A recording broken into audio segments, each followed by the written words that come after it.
sector privado. Vamos a Se empezar está primero grabando la llamada. con esa pequeña diferencia para que pueda quedar clara, ¿no? Entonces, cuando nosotros nos preguntamos cuál es la diferencia entre el sector público y el sector privado, ok, vamos a encontrar diferentes, diferentes,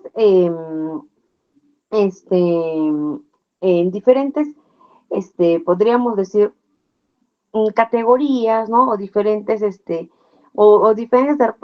muy específicas entre ellos. Y podríamos empezar de repente a hablar un poquito sobre la propiedad y el control de repente, ¿no?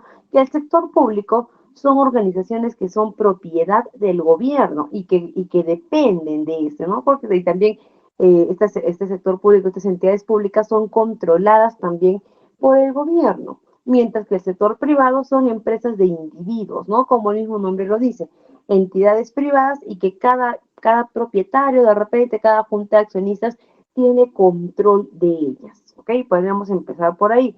De repente, por el financiamiento, ¿no? Lógicamente, el sector público, al ser propiedad y estar bajo el control del gobierno, entonces su financiamiento también va a ser directamente del gobierno, que principalmente el gobierno va a obtener el dinero para este financiamiento a través del pago de impuestos, diferentes impuestos. Impuestos de repente a la renta, impuestos a diferentes empresas, impuestos de los trabajadores, de los ciudadanos, pero a través de los impuestos, que es el principal financiamiento económico que reciben. Entonces, de repente, por ahí podríamos tener la idea, un poquito, ¿no? La idea de que todos aportamos al sector público, ¿no? Y también, mientras que el sector privado no. El sector privado, su financiamiento, el financiamiento del sector privado es propio, ¿no? Cada dueño, cada entidad obtiene su propio financiamiento, que puede ser de repente a través de, que puede ser de repente a través de la venta de productos, a través de inversiones, préstamos, todo ello. ¿Ok? Pero su financiamiento de ellos no depende de nadie más que propio. También de repente ver otras diferencias que podamos encontrar entre ellos. La rendición de cuentas también. El sector público, como hemos mencionado hace un momento, como el sector público recibe su financiamiento directamente del Estado, principalmente por el aporte de los impuestos, y cada uno como ciudadano aporta sus impuestos, entonces la rendición de cuentas del sector público está sujeta a que sea pública en general. ¿No? Es decir, todo lo que el sector público de repente gaste, todo proceso que haga, tiene que rendir cuentas al público en general, porque al final todos somos aportantes de ello. Mientras que el sector privado, su rendición de cuentas se va a centrar en gran medida solamente entre inversionistas, accionistas, ¿no? Para poder cumplir de repente con protocolos establecidos, más no va a haber la necesidad de que su rendición de cuentas sea pública o de conocimiento de todos. Entonces, por ahí podemos ver algunas diferencias. Otra diferencia de repente que también puede ser resaltante, ¿no? Que puede marcar, es que, por ejemplo, el sector público es un sector que no busca ni tiene competencia. ¿Ok? El sector público son las entidades que tienen, que su principal finalidad es brindar servicios a los usuarios, a los ciudadanos. ¿No? El sector público, su principal finalidad es poder brindar servicios a los ciudadanos, ¿no? Y es por ello que ellos no buscan la competencia, no es que de repente supongamos la RENIEC, ¿no? Que se encarga, que una de sus funciones es emitir los documentos de identidad o los DNIs. No es que la RENIEC está preocupada porque hay otra entidad que a la vez también emite los documentos de identidad, no, sino que ellos tienen sus propias funciones, tienen sus propios cargos, saben que no hay competencia, entonces no tienen ningún problema. O de repente ya es salud, ¿no? No es que salud todo el tiempo está preocupado porque hay clínicas particulares que cumplen su función. No, por el contrario, el sector público agradece, ¿no? Que en el sector privado también haya esa opción de que puedan recibir atención, todo ello. ¿Por qué? Porque es una manera de liberar o despejar la cantidad de usuarios que pueden tener, mientras que el sector privado sí es un sector competitivo. En el sector privado existe lo que es la competencia laboral, porque su principal función, no función, perdón, pero su principal objetivo del sector privado, por lo general, y dependiendo, ¿no? También del tipo de organización, pero por lo general su principal objetivo va a ser obtener rentas económicas, o sea, es decir, obtener ganancias. Y para precisamente esta obtención de ganancias, va a necesitar va a necesitar de repente tener la menor competencia posible, porque entre mayor competencia, menor venta generada, ¿no? Entonces, es por ello que el sector privado, en este caso, ellos sí están constantemente pendientes de, ay, perdón, se volteó. A ver, ay, permítame un momentito, por favor, se me volteó la pantalla. Ay, ¿qué pasó? Ah, ya, ahora sí. Listo, entonces les mencionaba que el sector privado por lo general entonces sí va a estar pendiente o dependiente de la competencia, ¿no? De tener ventaja competitiva, de poder tener la mayor captación de clientes. Entonces, por ello hemos visto a manera general, porque son muchísimas más las diferencias en realidad, ¿no? Pero aquí hemos visto de manera general algunas de las diferencias que marcan o que se marcan entre el sector público y el sector privado, a manera general. Y otra de las diferencias también más destacables es que también ambos tienen, ya hemos visto, al ser sectores totalmente diferentes, con finalidades diferentes, con funciones diferentes, con manejos y regulaciones completamente diferentes, es que ellos también tienen que tener leyes diferentes, porque tienen que tener leyes y normas diferentes.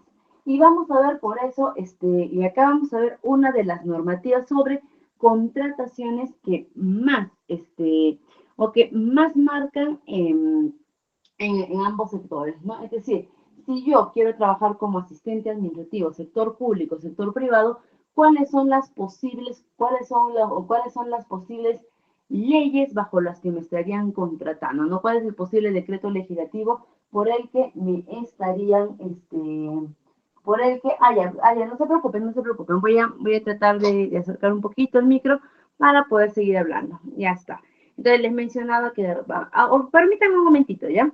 Permítanme, si no más fácil, voy a cambiar la fuente del audio. A ver, les voy a pedir un segundito para que se me pueda escuchar mejor. A ver, un segundito, por favor, voy a cambiar la fuente de audio.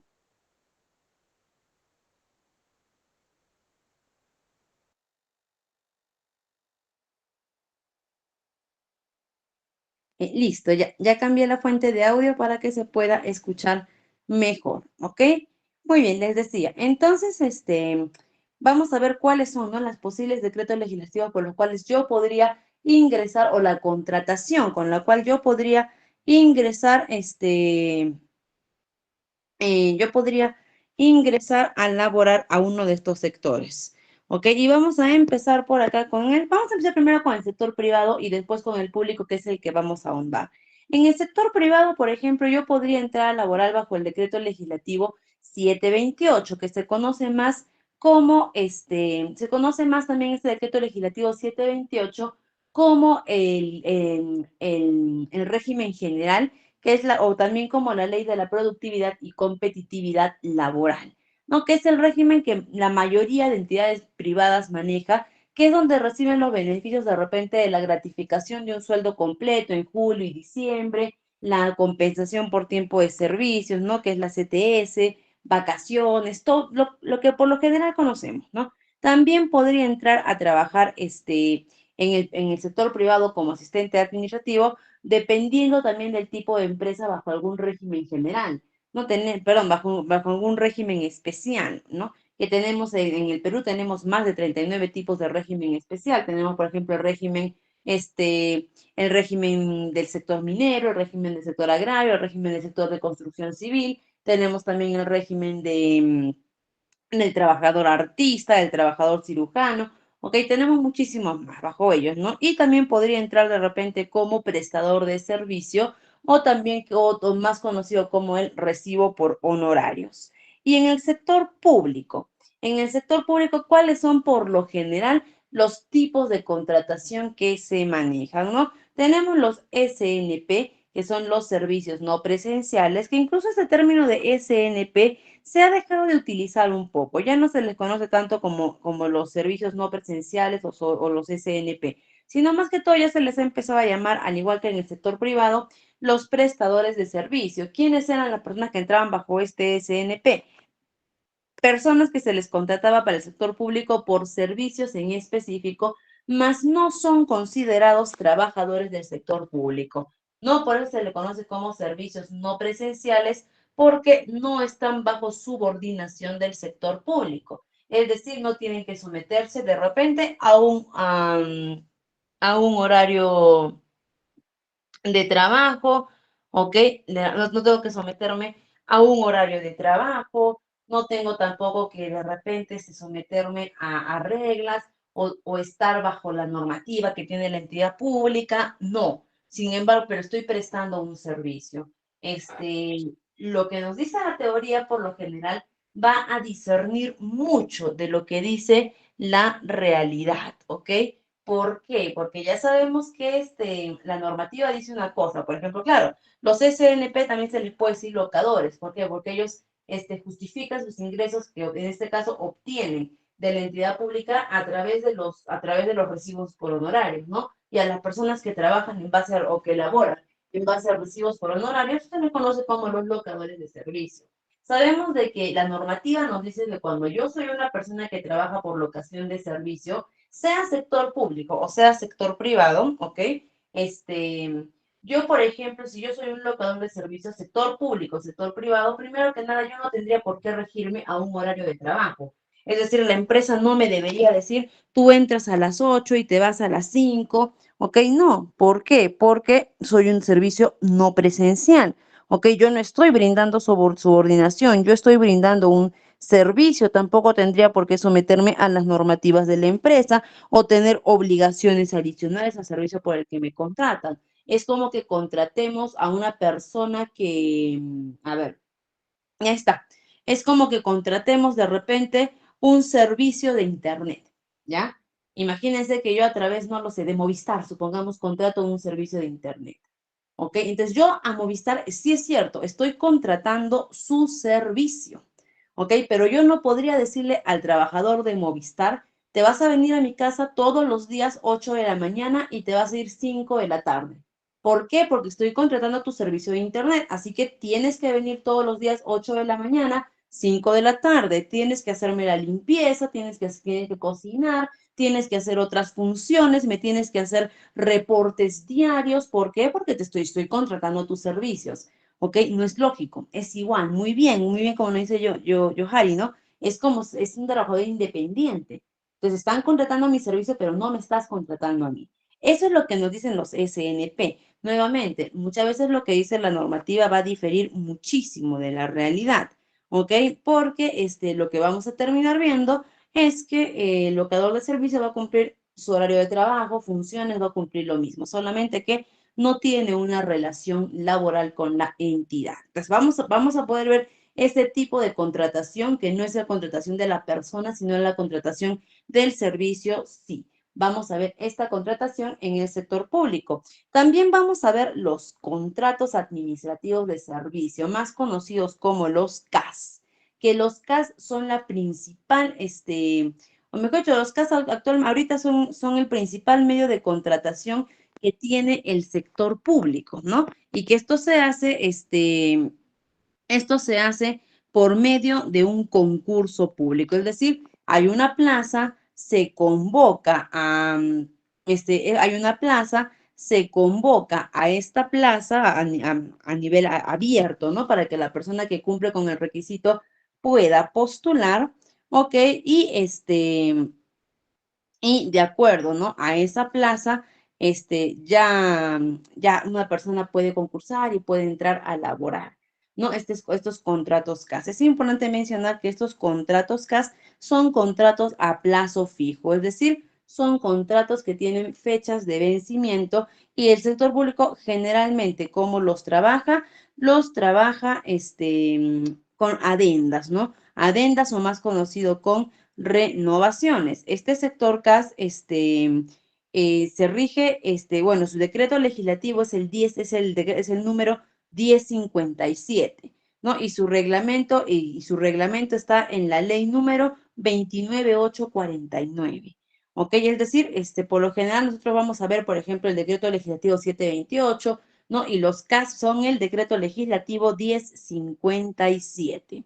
Ahora, los CAS, ellos sí tienen relación laboral con la entidad pública. Es decir, ellos sí, si podemos hablar de la diferencia entre el CAS y los SNP, los CAS sí son trabajadores de las entidades públicas, ¿ok? Ellos sí tienen una relación laboral con las entidades públicas y también tienen sus beneficios, ¿no? Por ejemplo, ¿cuáles son sus beneficios? Primero, su remuneración mensual, su contraprestación mensual, que nunca va a poder ser menos de 1.025 soles, que es actualmente la remuneración mínima vital. Su jornada laboral, que tampoco puede exceder las 8 horas diarias ni las 48 horas semanales.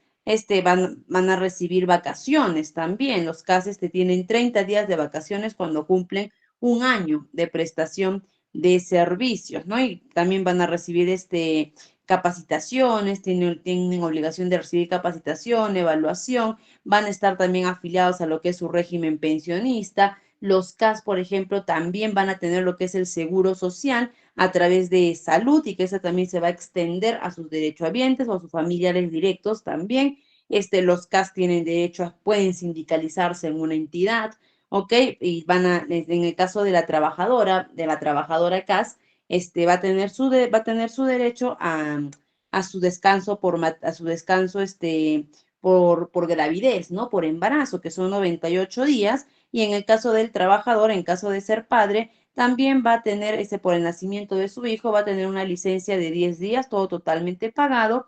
Los CAS, ellos también reciben el aguinaldo, ¿no? Que el aguinaldo es un monto que el Estado, presupuesta para pagar a sus servidores públicos en julio y en diciembre. Ellos también van a poder percibir su aguinaldo, ¿no? Entonces, también los CAS por ahí podríamos, por ejemplo, todos los beneficios que hemos mencionado, los, todos los beneficios que hemos mencionado, por ejemplo, los SNP no lo tienen, ¿ok? Los SNP, no lo tienen, mientras que los CAS sí lo tienen. ¿No hay algún beneficio, de repente, por ahí algún lado no tan positivo de los CAS es que no hay una estabilidad laboral, porque como digo, estos contratos CAS son por adendas, ¿ok? Por adenda, es decir, te contratamos una vez y de ahí te estoy renovando, renovando y renovando y renovando. ¿Ok? Entonces, ese es un problema que tienen actualmente los CAS, ¿no? Que no tienen esa estabilidad, por lo menos, si por lo menos los primeros 5 años laborando bajo este régimen CAS, no hay estabilidad, ¿ok? Y acá no dice, uno con respecto a los locadores, ¿cómo se da el contrato? ¿También hacen convocatorias? No, los locadores no se hacen convocatorias para locadores de servicio. Los locadores de servicio más que todo son, de repente pueden ser personas referidas dentro del sector público, ¿ok? Pueden ser personas referidas o personas que vienen a ofrecer de repente algún producto, algún proyecto, algún servicio para poder laborar en la entidad pública, ¿ok? Más una convocatoria para locadores de servicio no hay. Por eso decimos que actualmente, ¿no? La principal fuente de reclutamiento son los CAS dentro de la entidad pública. Por ejemplo, locadores, más que todo podemos encontrar de repente locadores cuando son personas referidas, ¿no? Para decirlo más claro, ¿no? Recomendados por alguien, o también de repente cuando hay alianzas entre alguna entidad de repente o alguna persona y el sector público. Supongamos, yo soy una municipalidad y voy a hacer una campaña de vacunación a los perritos.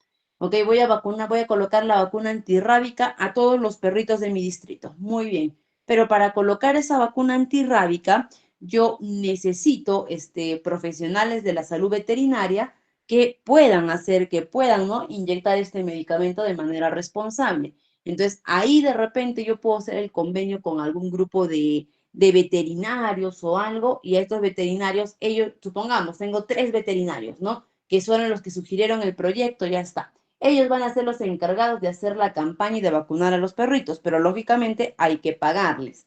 Entonces, a estos veterinarios, por ejemplo, yo no los voy a contratar para hacer esta campaña, que por eso se llama campaña, porque eso tiene una fecha de inicio y una fecha de fin, no es algo permanente. Entonces, a ellos, por ejemplo, ¿cuál es la forma en que les voy a pagar? A través de su recibo por honorarios, ¿no? Entonces, eso hacemos cuando se trata por el recibo por honorarios o los locadores, es que ellos van a brindar un servicio y se les va a pagar por ello.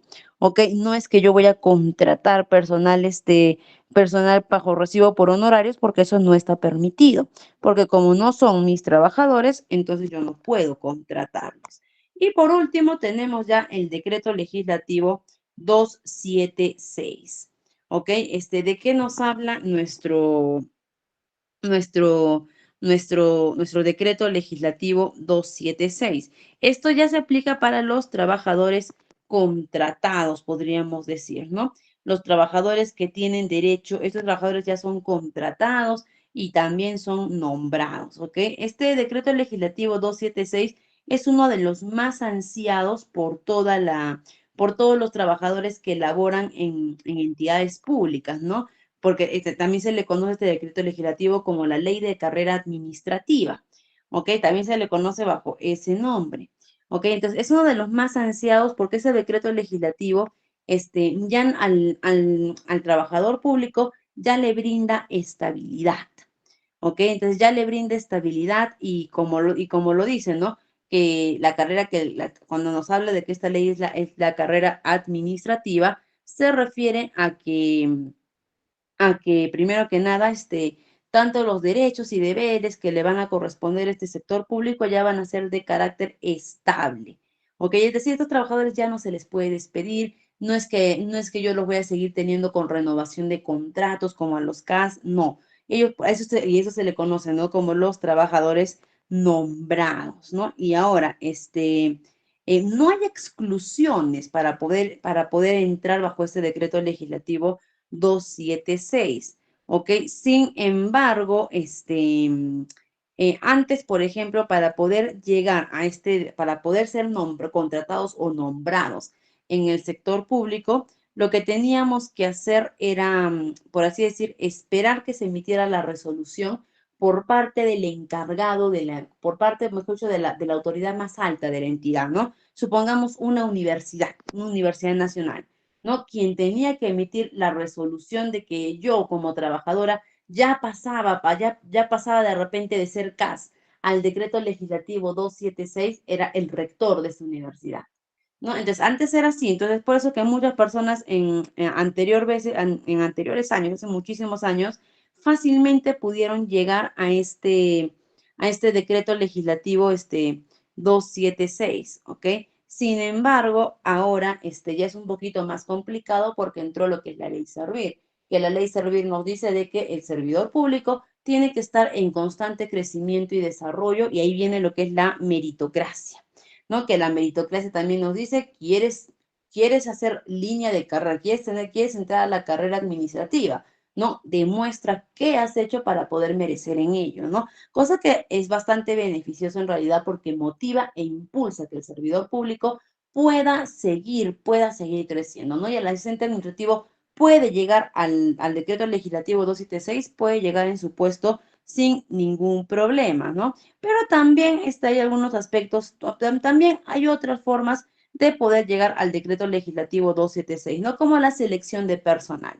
Por ejemplo, que nos habla de que el ingreso a este régimen del decreto legislativo 276 se puede realizar mediante un proceso de selección de personal, que la entidad o la institución pública va a llevar este proceso, ¿no? Y que va a ser un proceso transparente, imparcial, regido por la ley Servir en base al mérito. También de repente pueden llegar convocatorias públicas, ¿ok? De repente por ahí una convocatoria pública que no sea para CAS, que sea para el decreto legislativo 276. La verdad es que eso se ve muy poco, pero no hay una prohibición, ¿ok? No hay una prohibición y puede haber también, se puede también convocar, ¿no? Los requisitos también para postular, sabemos que de repente son personas que tienen que cumplir con los requisitos de formación, experiencias, habilidades, competencias que pueda pedir esta convocatoria pública, ¿no? Y también podríamos decir que la más, actualmente, ¿no? La más factible de llegar es ya teniendo una carrera dentro del sector público. Es decir, si es que hablamos ahorita de las personas que quieren llegar a este decreto legislativo 276, por ejemplo, quiénes son, podríamos decir, los más cercanos a poder llegar a ello actualmente los CAS. ¿Por qué? Porque ellos están haciendo actualmente línea de carrera y mientras ellos se les puede evaluar en mérito y en capacidad, pueden llegar a ello, ¿no? La verdad es que actualmente es bastante, no diría bastante difícil, pero no es fácil poder llegar a este decreto legislativo 276. ¿Ok? Y algunos beneficios que tiene este decreto legislativo 276, similares al CAS, casi los mismos que el CAS, solamente que ellos tienen la estabilidad. ¿Ok? Ellos igual reciben el aguinaldo, tienen sus vacaciones, tienen también horas compensadas, no hablamos de dinero, sino también tiempo con tiempo ya se les puede compensar.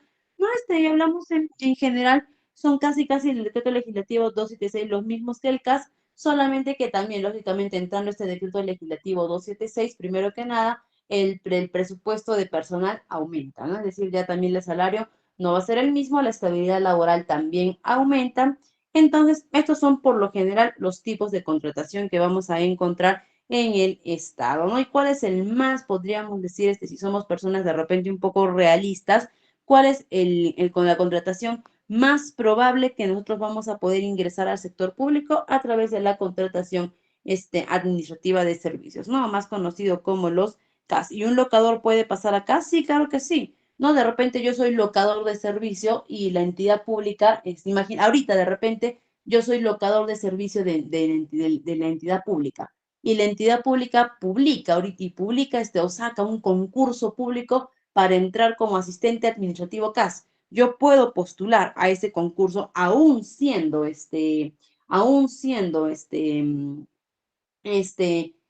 locador de servicio, claro que sí, nada me impide que yo pueda postular. Puedo postular y puedo obtener el puesto, pero solamente voy a poder obtener, solamente yo, de SNP a CAS, voy a poder llegar a través de la postulación.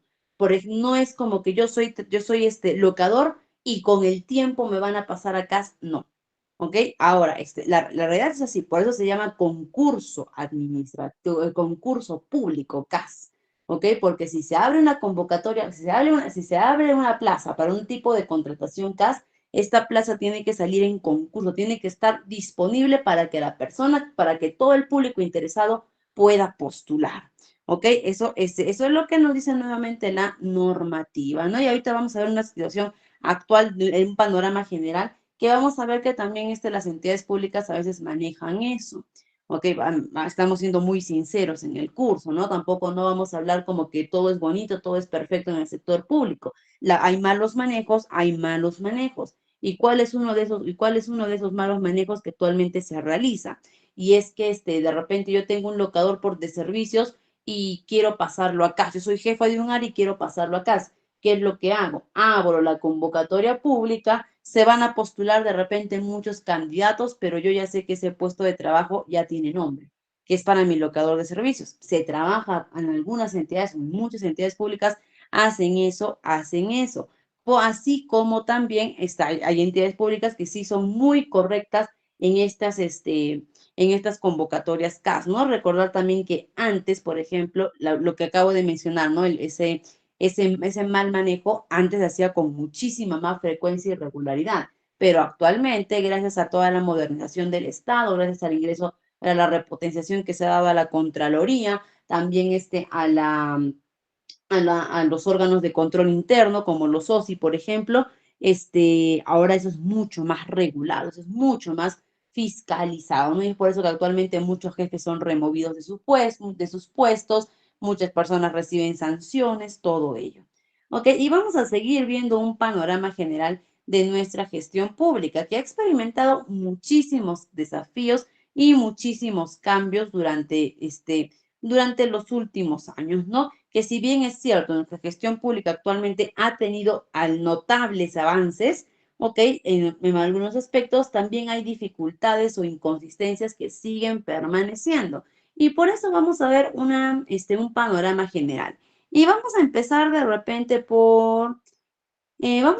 por lo negativo y terminando con lo positivo. ¿Ok? Vamos a empezar con la corrupción de repente. ¿Sabemos que hay corrupción en el sector público? Sí, sí hay corrupción. Esta corrupción podría afectarnos si nosotros queremos entrar como asistente administrativo. La existencia de esta corrupción que actualmente hay, ¿podría afectar a nuestra función de desempeño? Claro que sí puede afectar.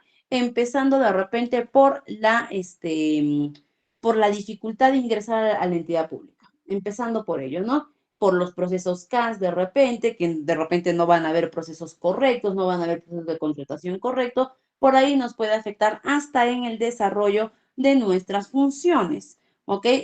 La corrupción lamentablemente tiene, podríamos decir que es el cáncer que actualmente afecta y ataca a nuestra entidad pública y cada vez la forma de poder solucionar es muy difícil.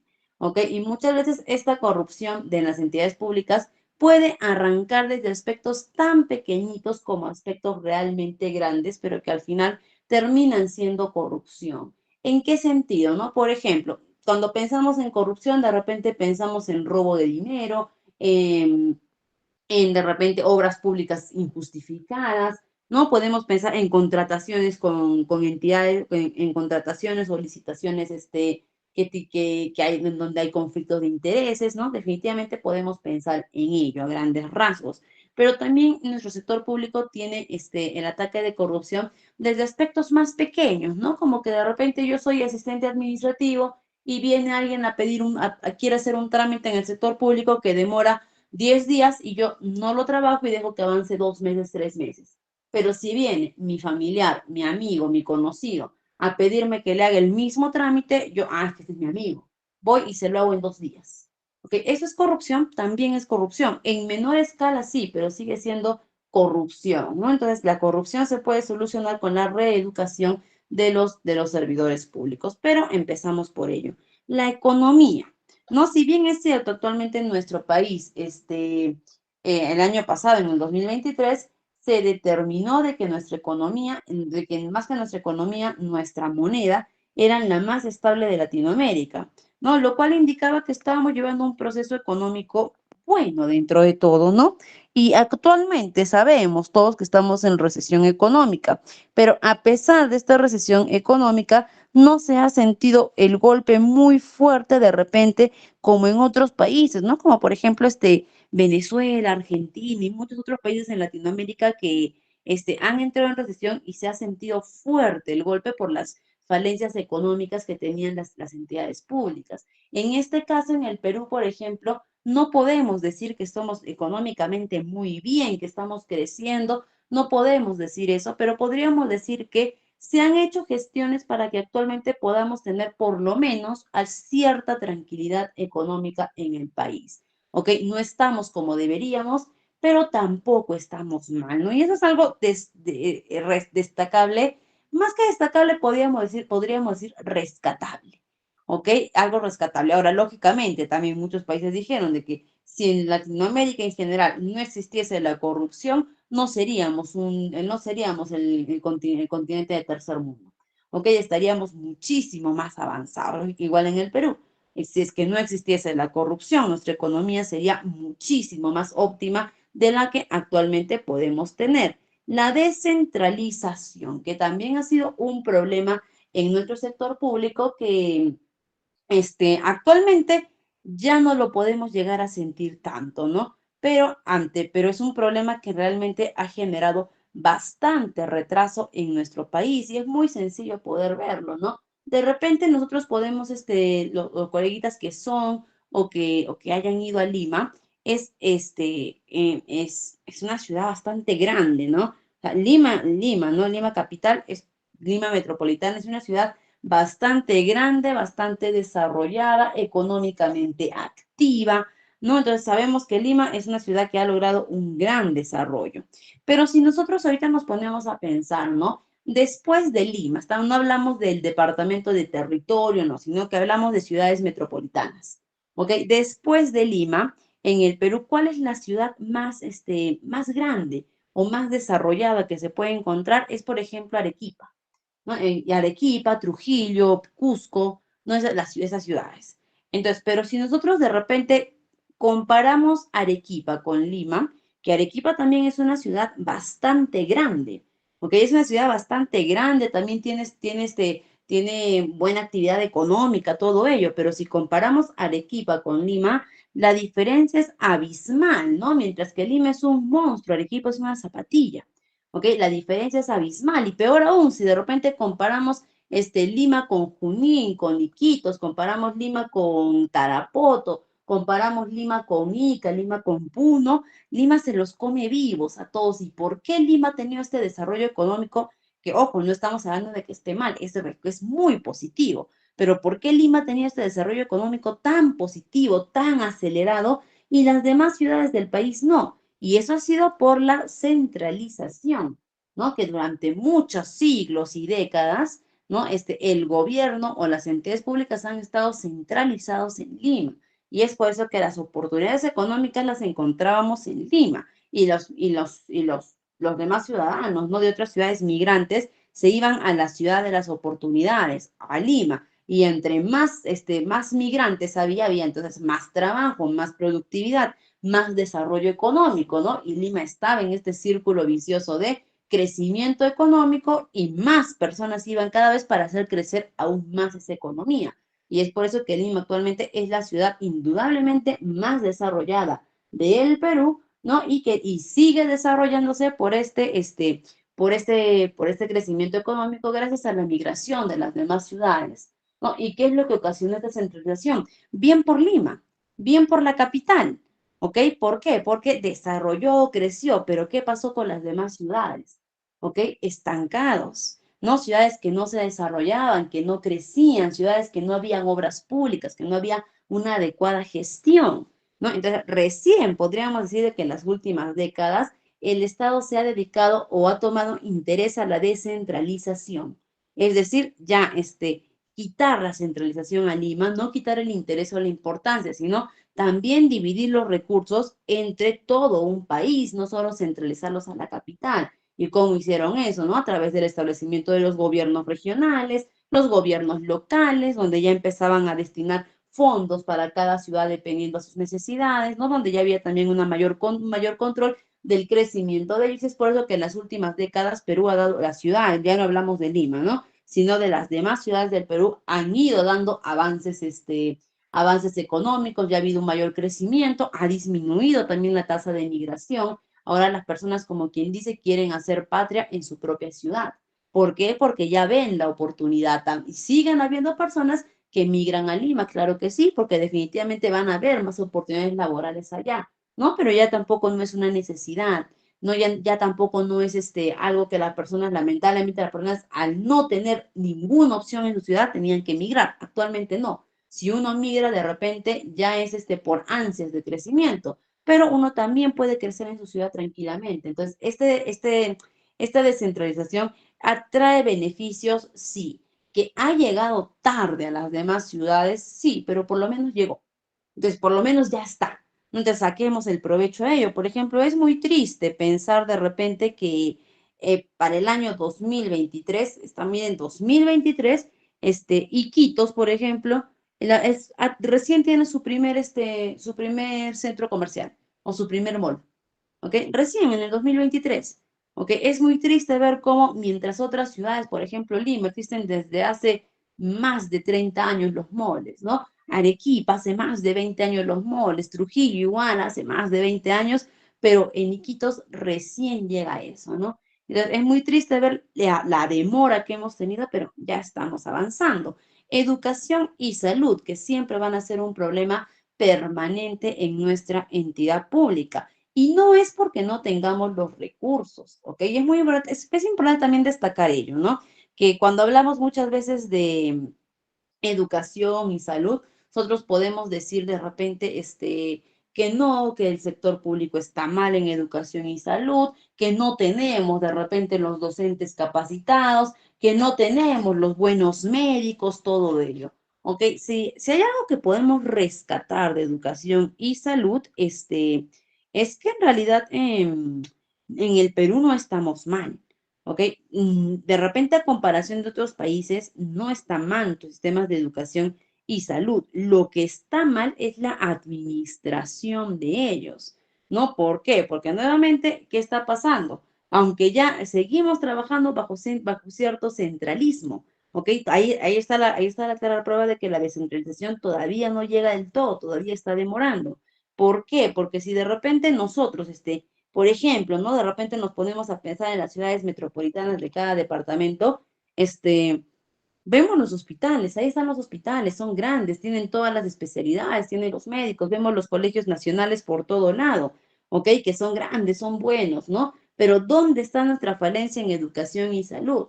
Están ya en los pueblos más alejados, ¿ok? Donde ya hay mayor dificultad para llegar, ¿no? En las pequeñas provincias de los departamentos, ahí vemos la falencia. Y eso es la centralización.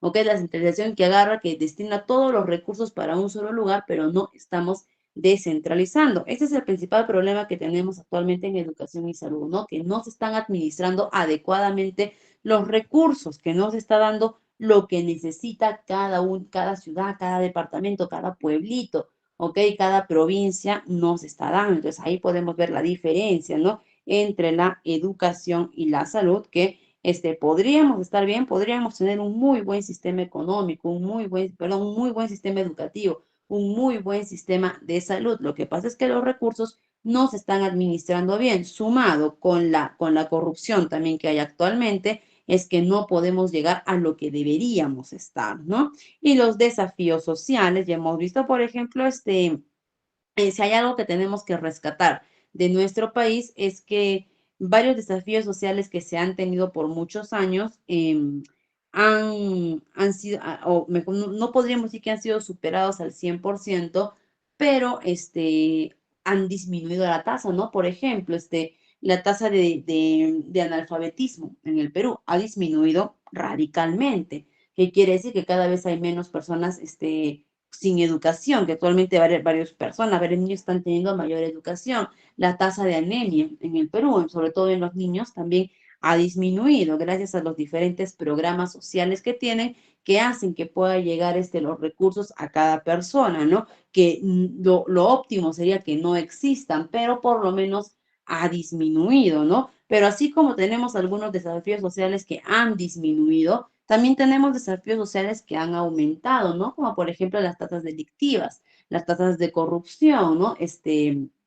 De repente también el crimen organizado, todo ello, ¿no? En cuestión, podríamos decir, de avances, por ejemplo, como educación, salud, todo ello, hemos mejorado, pero en cuestión de seguridad social, actualmente en el Perú, este es uno de los desafíos más importantes que se tiene porque la tasa delictiva ha aumentado. En los últimos 5 años, la tasa delictiva ha aumentado radicalmente.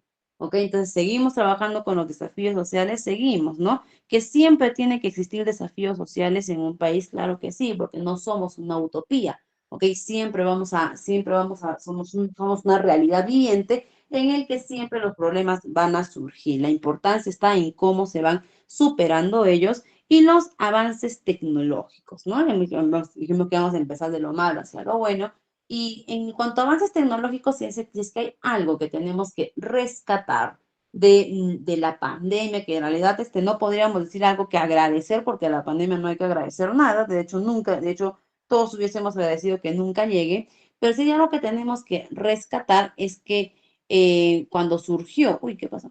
Cuando surgió esta pandemia, este COVID-19, las entidades públicas se vieron en la obligación o en la necesidad de tener que de avanzar tecnológicamente, que todo el avance que no lo habían dado en años, esta vez tuvieron que darlo de golpe por la necesidad de seguir funcionando y brindando los servicios públicos. Y hemos avanzado notablemente. ¿Ok? Por ejemplo, ya hay muchos trámites que antes tenían que ser presenciales, ahora los hacemos netamente virtuales, tenemos acceso a la información a través de nuestra página gov.pe, tenemos también los canales de atención remotos, tenemos los centros de mejor atención al ciudadano, que más los conocemos como los MAC.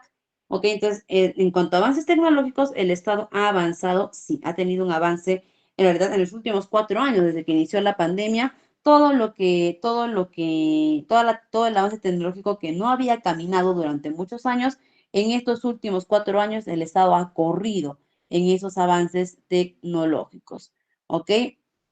Entonces, esto nos sirve para qué? Para tener un panorama general de nuestra gestión pública para saber, como quien dice, dónde queremos laborar, dónde queremos estar, ¿no? Los asistentes administrativos que quieren laborar en el sector público tienen que conocer esta realidad y ser conscientes también de que Su principal función como asistente administrativo va a ser un facilitador fundamental. ¿Ok? Esa es la principal función que tiene cualquier asistente administrativo, público o privado. ¿Ok? Es ser un facilitador fundamental. Pero, por ejemplo, el asistente administrativo pero vamos a ir por partes, ¿no? ¿Y a qué nos referimos por facilitador? Nos referimos a facilitar la función de un área administrativa, hacer que las funciones sean mucho más óptimas, mucho más rápidas. Nos referimos, cuando hablamos de facilitador, a que pueda brindar apoyo en los diferentes procesos que se pueda dar. Pero además, el servidor, como he dicho, el asistente administrativo en el sector público también va a ser un funcionario, perdón, no un funcionario, va a ser, se me fue el nombre, un servidor público. ¿Ok? ¿Y qué significa ser servidor público? Servidor viene de la palabra servir. ¿Ok? Servidor viene de la palabra atender, servir, estar dispuesto. Un servidor público es aquel que elabora, que pone su mano de obra, ¿ok? Que pone todo su capital intelectual para el objetivo que es brindar satisfacción al resto de ciudadanos.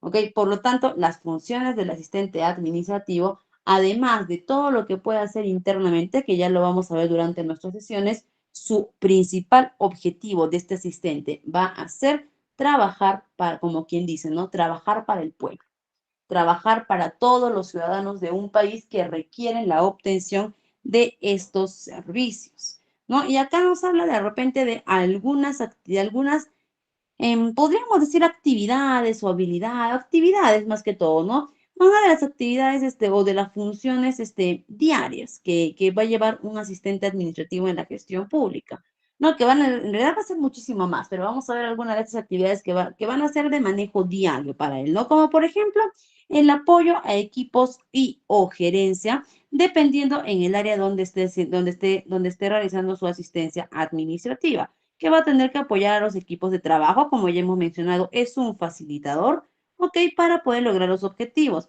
Manejo de documentación, que en el sector público se tiene que manejar bastante documentación, porque al final todos estos procesos tienen que, como habíamos hablado, ¿no? Como todo tiene que ser de rendición de cuentas público, entonces todo por eso tiene que quedar debidamente documentado para que pueda servir para los controles, auditorías que puedan surgir. Por lo tanto, el asistente va a tener que llevar bastante manejo documentario, ¿no? Gestiones de la oficina, apoyo en cadenas de suministro también va a tener que apoyar en ese sentido, inventarios, todo ello, coordinación y organización y coordinación, que lógicamente si hablamos de un facilitador es para que nos ayude a que haya una mejor coordinación dentro de su área y el uso de herramientas tecnológicas, ¿no? Que de hecho, los asistentes administrativos durante la pandemia, ellos han sido una especie de héroes detrás de escena de todo el sector público. ¿Por qué? Porque el sector público, por ejemplo, durante la pandemia padeció de algo, tuvo un problema muy grande, ¿no? Y es que por lo general sus trabajadores nombrados, ¿ok? Que eran personas, no podríamos decir tampoco mayores de edad, ¿no? Pero ya personas que de repente estaban en la edad adulta, 40, 50, 60 años, tuvieron que pasar de su trabajo presencial de toda una vida, personas que llevaban laborando 30, 40 años en la entidad pública, haciendo las mismas funciones de la misma manera toda una vida, tuvieron que pasar a la virtualidad, ¿no? Al trabajo remoto.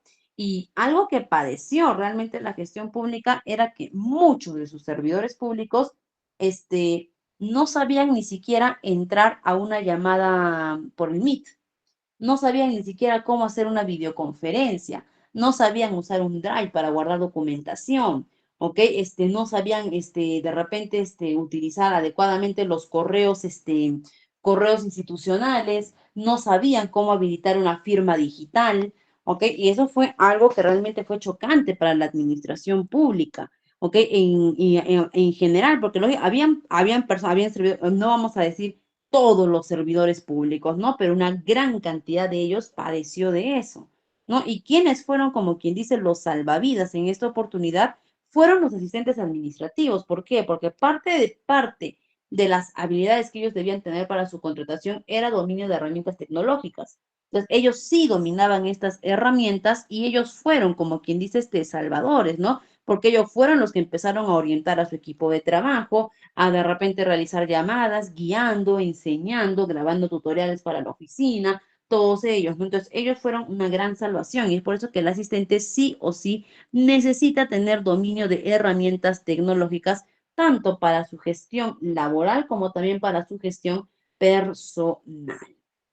¿Ok? Y acá seguimos, ¿no? Acá seguimos viendo algunas de las funciones más destacables como por ejemplo, ya hemos visto la gestión documental, que dentro de la entidad pública se van a manejar diferentes tipos de documentos, ¿no? Como por ejemplo informes, memorándums, oficios, todos ellos que el asistente no solamente va a tener que redactar y crear, ¿no? Sino también saber archivar, saber gestionar las comunicaciones, también la comunicación que no solamente es verbal, ¿no? Que lógicamente un asistente que no puede comunicarse adecuadamente con el resto de la organización ya no es un facilitador, por el contrario, me está dificultando el trabajo.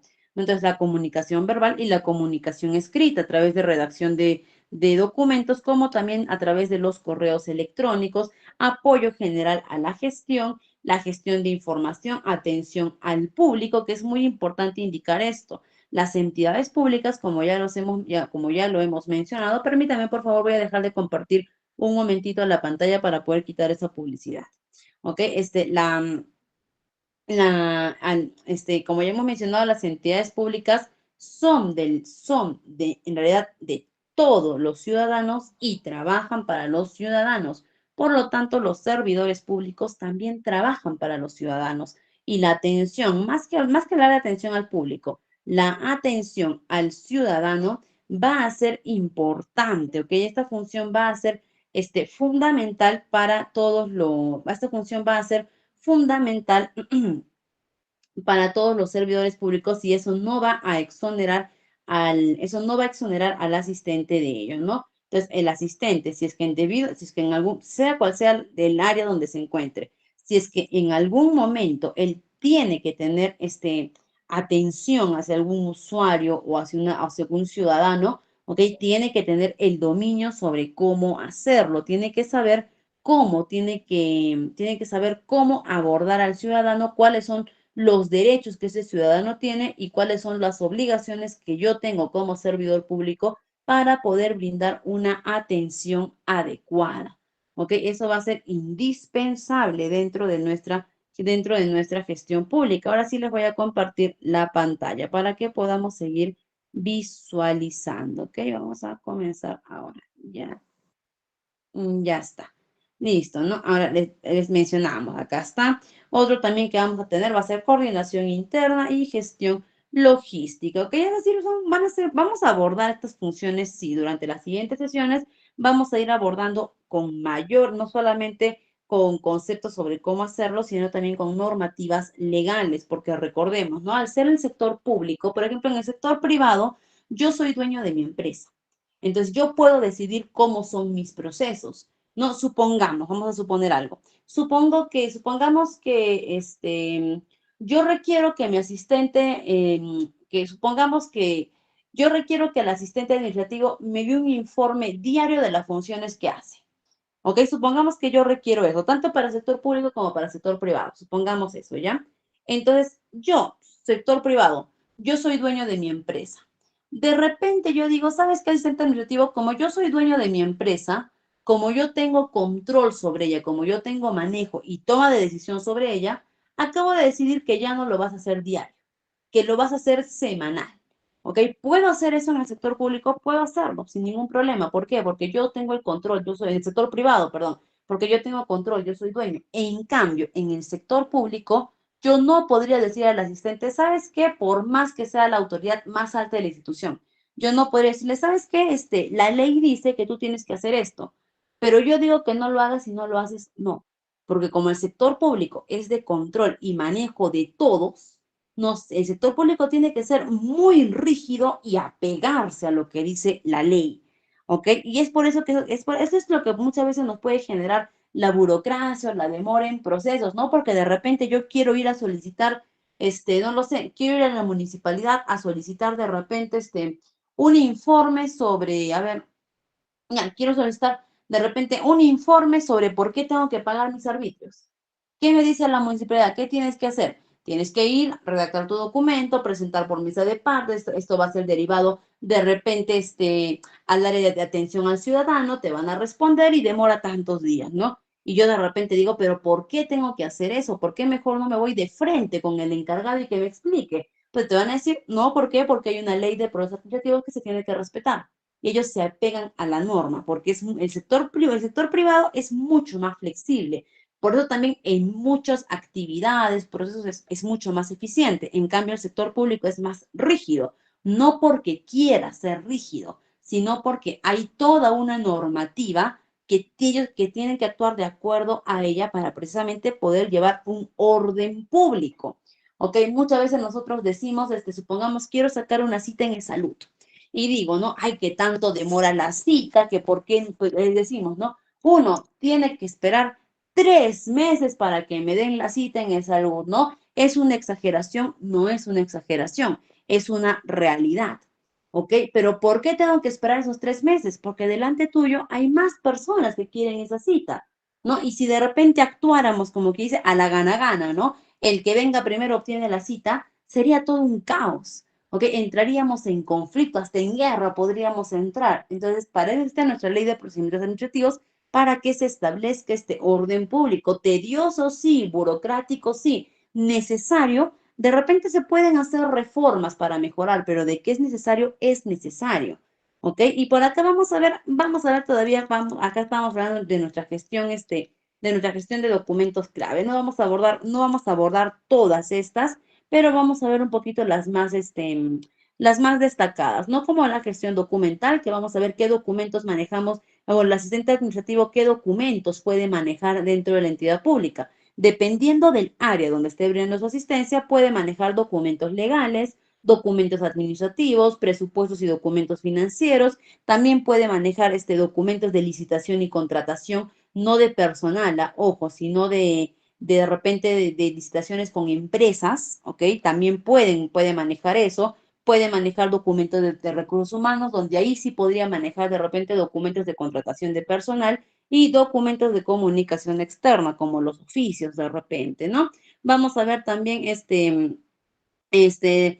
vamos a ver de repente de la gestión de información, ¿no? Que tiene que utilizar herramientas tecnológicas. ¿Cuáles son las herramientas tecnológicas que por lo general el asistente de repente no dominar, pero va a tener que tener un conocimiento previo para poder ejercer sus funciones? Todo lo que es la suite de Microsoft Office o alternativas, ¿no? Lo que es Word, Excel, PowerPoint, tiene que dominarlas necesariamente. Sistemas de gestión de base de datos, sistemas de gestión de proyectos, de software de contabilidad y gestión financiera, sistemas de gestión con relación con los ciudadanos, plataformas de colaboración y comunicación, como de repente acá podrían entrar de repente software de trámites documentarios, ¿no? Acá también los sistemas de documento y los software de análisis de visualización de datos, que por lo general el asistente tiene que tener conocimiento de los diferentes tipos de software que existe actualmente en el mundo comercial que brindan soluciones a las entidades. Sí, tiene que tener conocimiento básico. Sin embargo, el Estado maneja sus propios software.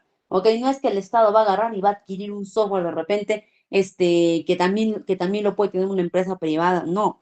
El Estado, cuando hablamos de gestión de información, el Estado va a manejar sus propias soluciones tecnológicas, ya sean implementadas o desarrolladas por ellos mismos, que también vamos a tener una sesión exclusiva para poder ver las diferentes, por ejemplo, como la OCE, como el SIC, como el SIGO, de repente vamos a poder ver, ¿ok?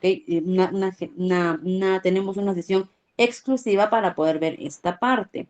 También atención al público, también tenemos una sesión donde vamos a hablar exclusivamente sobre la atención a los ciudadanos o a los usuarios, como la recepción de visitantes, atención a ciudadanos, por ejemplo, el asistente va a tener que dominar cuáles son los canales de atención al ciudadano, que tenemos diferentes canales vía web, canales presenciales, canales telefónicos, ¿ok? Va a tener que dominar estos canales. La información y orientación que obligatoriamente se le tiene que dar al ciudadano, sea cual sea mi puesto en el sector público. la atención personalizada, la transparencia y acceso a la información, que también el asistente tiene que dominar qué tipos de documentos dentro del sector público son de acceso libre a los ciudadanos, que si viene un ciudadano y de repente, pongamos que yo estoy en la entidad pública, viene un ciudadano, viene una persona de a pie, como se dice, entra y me dice, quiero el organigrama de esta entidad, por favor, quiero que me den el organigrama de la empresa. Si yo le digo a esta persona, no, no te lo voy a dar y retírate, por favor, porque no te puedo dar esa información, estoy cometiendo un delito grave.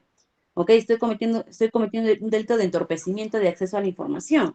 ¿Por qué? Porque en este caso, el organigrama, que también lo vamos a ver en una sesión, el organigrama de una empresa es un documento de transparencia activa. ¿Qué significa la transparencia activa? Que todos los ciudadanos tenemos derecho a él, sin necesidad de pedirlo. La entidad pública, los documentos de transparencia activa ya debe tenerlos habilitados en una plataforma para que yo pueda tener el acceso directo. Es por eso que, por ejemplo, para mí no va a ser difícil conseguir el organigrama en ninguna entidad pública. Si ustedes de repente quieren ahorita el organigrama de la presidencia del Consejo de Ministros, googleen, pongan organigrama de la presidencia del Consejo de Ministros, van a encontrar el organigrama porque es transparencia activa. ¿Ok? Información de acceso público obligatoria. La gestión de quejas y reclamos, por ejemplo, las entidades públicas también tienen lo que es el libro de reclamaciones.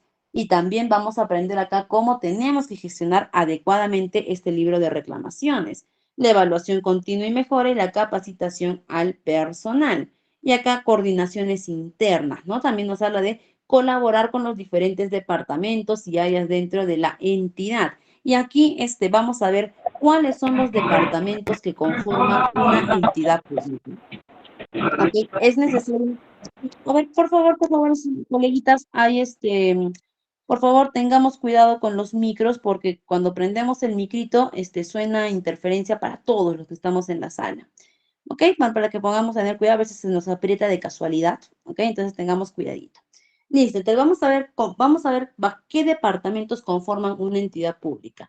Es necesario mencionar de que las entidades públicas, esos departamentos que vamos a mencionar, sí o sí, todas las entidades públicas tienen que tenerlos, pero va a depender del tipo de entidad pública, que va a tener de repente más departamentos de acuerdo a sus funciones. Vamos a empezar, por ejemplo, todas las entidades públicas tienen que tener un departamento de recursos humanos, porque necesitamos una gestión de los servidores públicos, un departamento financiero o de contabilidad, porque aunque el sector público su principal objetivo no es obtener ganancias si tiene un presupuesto de manejo y se necesita un departamento para poder manejar ese presupuesto. Departamento legal para ver todos los términos legales, departamento de tecnologías de la información, más conocido como el departamento de TI o de TI, ¿ok? Que también, como hace un momento hablábamos de los software, ¿no? Precisamente estos software son manejados por estos departamentos de tecnologías y también mucho más, ¿no? Como lo que es la página web, los canales de atención, departamento de comunicaciones o relaciones públicas que se encarga de los eventos, actividades exteriores,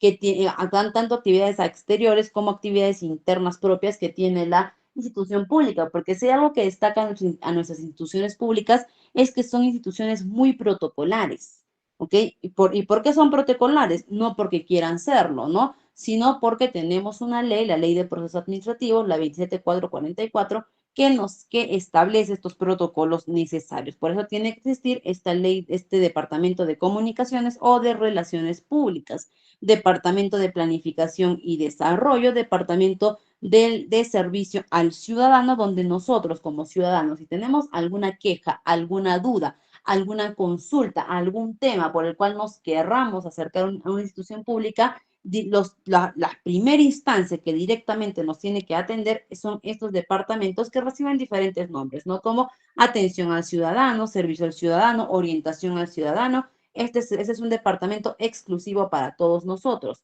Departamento de contratación y adquisiciones, y no nos referimos a la adquisición o a la contratación de personas, sino de empresas. Muchas veces hay actividades que el sector público realiza y que no puede hacerlas por sí mismo por falta de material, por falta de capital humano capacitado. Por ejemplo, yo soy una municipalidad y quiero hacer un puente. Muy bien, mis trabajadores de repente saben hacer un puente, perfecto, pero no tengo la maquinaria, ¿ok? No tengo las herramientas necesarias. O de repente mis trabajadores tampoco no están en la capacidad de poder hacerlo. Entonces, ¿qué hago? ¿No hago el puente o contrato personal y compro la maquinaria para hacer el puente? No, lo que se hace es agarrar y mandar una licitación donde digo, necesito empresas, estoy diciendo de una manera muy figurada, ¿no? Necesito empresas para poder construir este puente y todas las empresas que sepan, todas las constructoras se postulan. Y una licitación es un concurso donde yo agarro y escojo la mejor opción y esa empresa privada, ok, hace ese puente. ¿No? Entonces, y hay un departamento que se encarga de toda esa contratación y esa adquisición, departamento de operaciones o servicios generales y departamento de investigación y desarrollo, porque el sector público siempre tiene que estar en constante crecimiento y desarrollo, ¿no? Y estos son los departamentos que toda entidad pública sí o sí tiene que contar de manera obligatoria. Pero nuevamente repito, ¿no? Va a depender de la entidad pública para que va a tener muchos más departamentos. Por ejemplo, una universidad también va a tener su departamento académico, su departamento de atención al estudiante, su vicerrectorado académico, ¿no? Por ejemplo, ¿no? Salud, por ejemplo, va a tener también su departamento de repente su departamento de repente de referencias, su departamento de laboratorios, de análisis clínicos, todo ello, ¿no? Entonces también las entidades públicas, dependiendo de su función, van a aumentar más departamentos para poder cubrir todas las necesidades que vayan a tener dentro de ella, ¿no? Y vamos a ver acá nuestro marco, acá está. Vamos a ver acá nuestro marco legal y normativo aplicable al trabajo administrativo, ¿no? Porque también tenemos nuestro marco legal en el sector público. ¿Y cuáles van a ser las leyes? Ojo, son muchísimas más leyes, pero vamos a tocar nuestras leyes que más predominan o que por lo menos más van a predominar en el servicio del asistente administrativo, ¿no? ¿Y cuáles van a ser estas leyes? Por ejemplo, vamos a empezar la primera y la más importante de todas, la Constitución Política del Perú. ¿Ok? Que es el documento principal que establece la organización del Estado y los principios fundamentales de la administración pública y los derechos de los ciudadanos. Seamos empresa pública, seamos empresa privada, seamos emprendedores, seamos microempresarios, seamos de repente, estamos hablando de ámbitos organizacionales, ¿ok? Soy de repente empresa informal, no lo sé, pero sea cual sea, si yo estoy entrando de cualquier modo al mundo laboral, me tengo que regir a la constitución a la constitución que actualmente tenemos, que es la base donde están todas nuestras leyes. Así no sea empresario, si soy un simple ciudadano, no entre comillas, ¿no? Un simple ciudadano, ¿ok?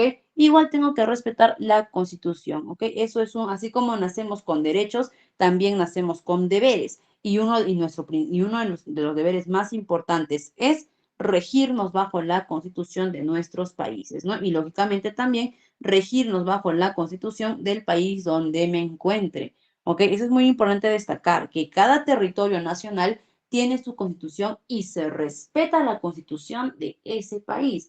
¿Ok? De repente yo, peruana, mañana me voy a Chile. ¿No? Y supongamos que la constitución del Perú dice que está permitido que yo me pase la luz roja. Supongamos que sea eso, ¿ok? Yo no puedo ir y en Chile de repente dice que no, que acá está prohibido pasarte la luz roja. Yo no puedo ir a Chile y empezar a pasarme la luz roja. Porque yo de repente digo, es que en Perú está permitido. Y como yo soy peruana, me rijo en mi constitución. No. ¿Ok? La constitución prevalece sobre el territorio nacional, más no sobre la persona. ¿Qué quiere decir? Que si yo mañana me voy a Venezuela, respeto la constitución de Venezuela. Si estoy en Colombia, lo mismo. Si estoy en Chile, lo mismo. Estoy en Estados Unidos, en Canadá, donde sea, lo mismo. ¿Ok? El territorio peruano, ¿ok? Tiene su constitución y esta se debe respetar por todas las personas que se encuentren dentro de ellos. Es por eso que, por ejemplo, las embajadas no se consideran territorio nacional, territorio peruano. Por ejemplo, la embajada de Argentina. Dentro de la embajada no se considera territorio nacional, sino que se considera territorio argentino. Y en esa embajada sí rige la constitución que tiene Argentina, por ejemplo, ¿no? Si en Argentina de repente está permitido hacer algo que en el Perú no, en esa embajada sí se va a poder hacer, por ejemplo, ¿no? ¿Por qué? Porque es interna, ¿no? Un ejemplo de ello es que, por ejemplo, ciudadanos argentinos, por ejemplo, en el Perú no está permitido el matrimonio gay, por ejemplo, ¿no? Pero de repente, ciudadanos argentinos que viven en el Perú pueden optar o han optado en algunas oportunidades por casarse en la Embajada de Argentina, con la constitución, la legalidad argentina, sí. ¿Por qué? Porque en su país está permitido, pero en el Perú no. Entonces, ese es un ejemplo, ¿no? Entonces, todos nos regimos bajo la constitución política de nuestro país. tenemos una segunda ley que es muy importante, que es la Ley 27444, que es la Ley del Procedimiento Administrativo General, que todos los procesos administrativos que nosotros actualmente vemos, conocemos, realizamos y hacemos, están, obviamente en las entidades públicas, están regidas por esta ley. La ley que nos dice, ¿no? Por ejemplo, nos dice para el ingreso de documentos. Nos dice que para un ciudadano que no es servidor público en una institución pública, para que pueda ingresar alguna solicitud tuya, tienes que hacerlo sí o sí mediante mesa de partes. No importa a quién vaya dirigida, no importa de repente a quién vayas a quién vaya a quién vaya dirigida, nada. No te dice que sí o sí por mesa de partes. Quien establece eso no es la entidad pública. A veces nosotros vamos y decimos, hacemos problemas en la entidad pública, ¿no? Y decimos, ¿pero por qué? Por mesa de partes, qué barbaridad, que me retrasan, que no es justo. Ellos no son los que deciden. Ellos simplemente están ajustando a lo que dice nuestra ley y nuestra ley es norma, ¿ok? Entonces, y se respeta y es rígida, ¿ok? Entonces, todo lo que hacemos en una institución pública, de repente desde pagar cierto monto por el derecho a cierto trámite, desde llenar cierto formulario, de repente, todo ello, o es los concursos públicos, también todo ello, eso está bajo la ley del procedimiento administrativo general, la ley del servicio civil, la ley 30057, ¿no? Que más conocida también como la ley Servir. ¿Ok? Porque esta regula el régimen del servicio civil. Es decir, esta ley Servir es la que regula la conducta, evaluación, comportamiento y desempeño de los servidores públicos, de las personas que ya laboran dentro del Estado. ¿Ok? Acá nos dice, establece los principios, derechos y obligaciones de los servidores públicos. Así seas CAS, seas 276, incluso si eres un servidor no presencial, también estás bajo esta ley Servir, porque también contiene su código de ética y todo ello. Ya vamos a ver el código de ética. ¿Ok? Así como el ingreso, carrera, evaluación y ascenso a la función pública. Es decir, esta ley Servir es la que nos va a guiar los pasos sobre cómo tenemos que laborar. Y nosotros, como asistentes administrativos, vamos a tener que ajustarnos y regirnos a esta ley Servir. Otra ley, por ejemplo, acá tenemos la ley del empleo público, la ley marco del empleo público, que es la ley la 28175, que establece las normas marco para el empleo público, relaciones laborales y régimen de carrera en el ámbito administrativo. Por ejemplo, hace un momento me mencionaban, me preguntaban y me decían, por ejemplo, yo, como SNP, ¿puedo llegar a pasar a CAS, por ejemplo? Esta ley del marco público nos dice que no hay línea de carrera para los SNP. ¿Por qué? Porque no son trabajadores. Pero para los CAS, por ejemplo, sí hay una línea de carrera. ¿Por qué? Porque ya son trabajadores y pueden llegar a la 276. Esta ley del marco del empleo público es la que también establece que cuando hay un puesto, hay una vacante en el sector público, este puesto, esta vacante tiene que ser de conocimiento de todos los ciudadanos, porque todos tienen derecho a poder postular a ella. ¿Ok? Todos los ciudadanos que cumplan con los requisitos tienen derecho a poder postular a esta vacante, ¿no? Y esa es la ley del empleo del marco público. Y tenemos, y ojo, no es que sean todas, son muchas más, pero estamos hablando de las que más van a impactar específicamente en el trabajo del asistente administrativo, que es, y la última es la ley del código de ética en la función pública. ¿Ok? Que también tenemos toda una sesión dedicada a esta ley del código de ética. Me parece que es nuestra última sesión, ¿ok? Donde vamos a ver qué principios, qué deberes nos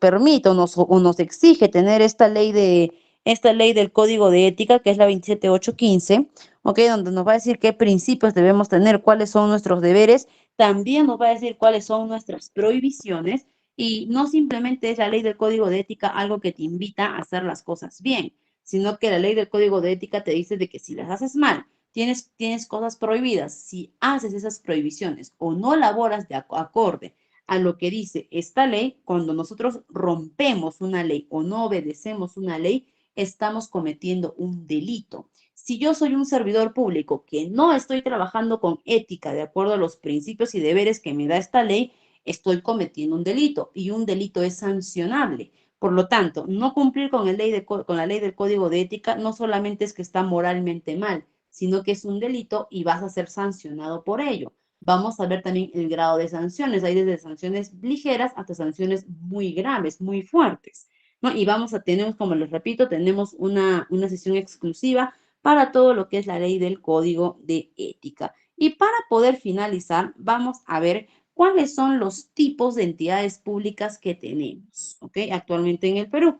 Y vamos a empezar de repente por el gobierno central, ¿no? Que el más grande, del que podríamos decir, del que ramifican todos los demás y del que dependemos absolutamente todos los ciudadanos que estamos en el territorio nacional, ¿no? Y acá nos dice que dentro del gobierno central tenemos a los tres poderes, ejecutivo, legislativo y judicial, ¿no? A nivel nacional, y dentro de este gobierno regional también vamos a encontrar los ministerios, vamos a encontrar entidades, organismos encargados de la gestión gubernamental, los funcionarios políticos, ¿no? Y demás áreas que se encargan de la administración del país, ¿no? Entonces, el gobierno central, ellos se encargarían ellos se encargan de administrar a todo el país, a todo el Perú, ¿no? Pero, sin embargo, administrar a todo un país sería un trabajo realmente, podríamos decir,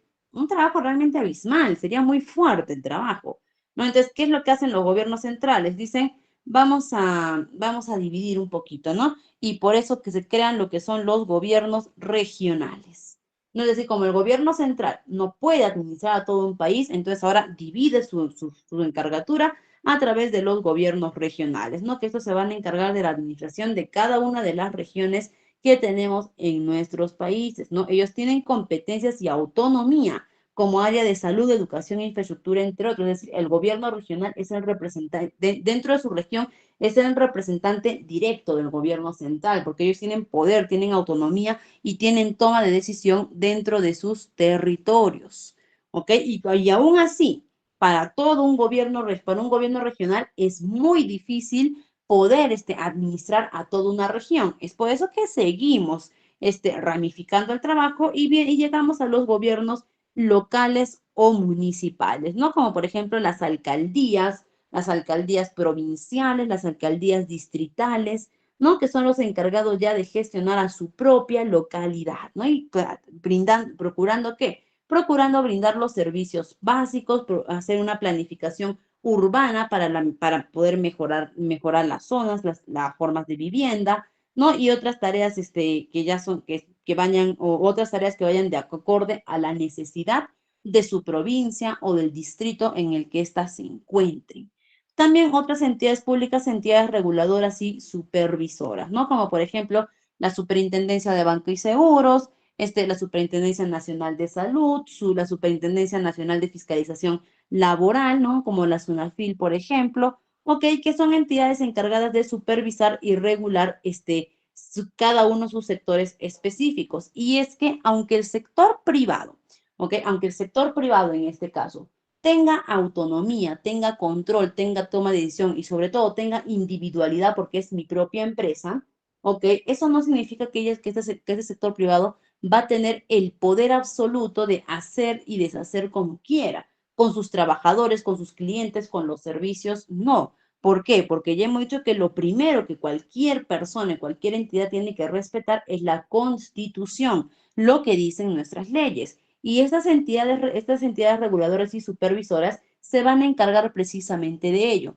de ver que las entidades, tanto públicas como privadas, ¿ok? Estén cumpliendo el marco legal que dice nuestra Constitución, estén respetando las leyes, tienen su autonomía, tienen su independencia, claro que sí, tienen su propio manejo, pero estas entidades van a revisar que su propio manejo esté acorde a lo que dice nuestra institución y también son muy buenos lugares para poder laborar dentro de ellos. Instituciones educativas y de investigación, como por ejemplo las universidades públicas, los institutos de investigación, los colegios también, ¿no? Que están en todas aquellas instituciones que se dedican a poder motivar a la educación y a la investigación y por ende también al desarrollo de nuestro país, que también son, recuerden que la educación es un derecho gratuito que tienen todos los ciudadanos, ¿no?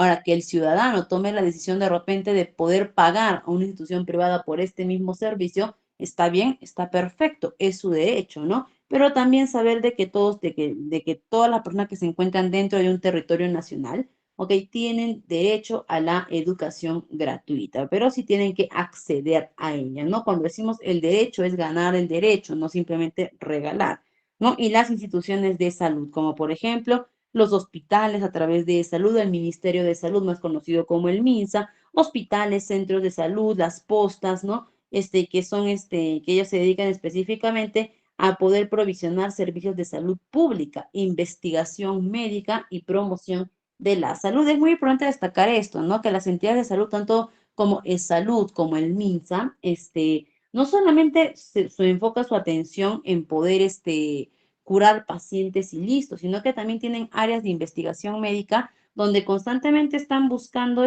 mejores alternativas para el tratamiento de sus pacientes, donde están haciendo, pruebas experimentales para poder de repente por ahí aportar ciertos avances, todo en pro de todo en pro de los usuarios, ¿no? O de los administrados.